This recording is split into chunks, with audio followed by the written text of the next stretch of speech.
Ito naman po mga bossing ko, ang isa sa mga pinakamadali at napaka-epektibong pamamaraan para mas higit tayo na maka-attract ng swerte lalo na sa pera.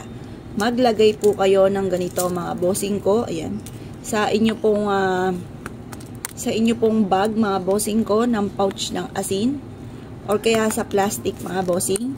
At ito po ay makakatulong upang sa ganon mas higit kayo na maka-attract ng swerte. Para po mataboy nyo kaagad ang mga kamalasan at puro swerte ang darating bukod sa inyo pong sipag at tiyaga na numero 1 mga bossing. Lagyan nyo lamang po siya dito or kaya sa isang plastic, pwede na rin po yun. Tapos dalhin nyo po ito kahit saan kayo magtungo. Makaka-attract po ito ng swerte mga bossing. Para kahit anong gawin po ninyo mga bossing ko ay laging aayon sa inyo ang tadhana dahil meron ka mga ganito mga pampaswerte. Mainam na meron tayo mga pantaboy na mga kamalasan kesa sa wala kang mga dala na kahit ano. Mainam po na meron kang kahit simple mga pamamaraan na kagaya po nito at ito po ay makakatulong upang sa ganon kung kayo ay may negosyo magkaroon ka lagi ng malaking benta. Ang asin mga bossing ko isa sa mga mabisang pang-cleansing ng kapaligiran. Kung kayo ay pupunta sa mga lugar na hindi nyo nakikita kung ano mga madadatnan nyo doon, mainam may dala kang ganito, maglagay ka sa inyo pong bag.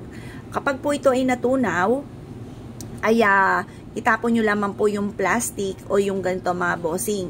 Ngayon pa mga bossing, kapag ganito ang ginamit ninyo, lagyan nyo pa siya ng plastic na kung sakaling matutunaw, maraming mga negatibo na nahigo po ito, hindi siya magkakatas sa inyo pong bag mga bossing. Baka madali pa yung mga IDs ninyo masira or kaya po yung mga pera hindi na magastos. Ilagay nyo po siya sa isang plastic. Kung kumatas man po siya, hindi maapektuhan yung mga gamit po ninyo.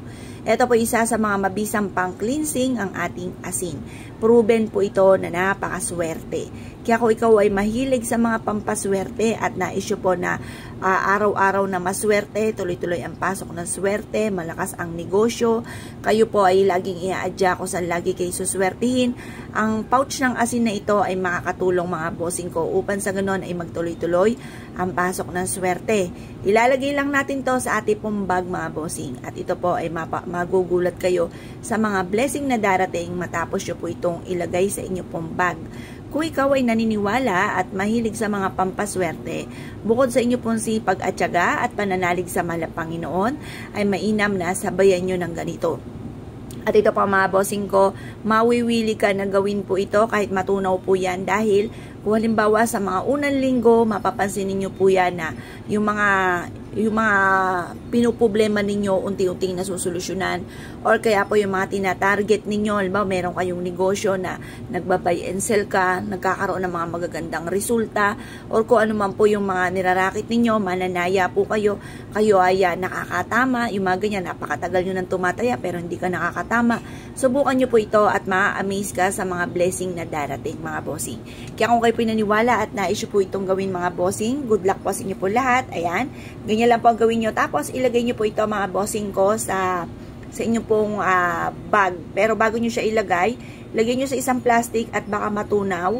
Marami siyang mga mahihigop na negatibong enerhiya kapag natunaw. Kaya huwag ka mag-alala.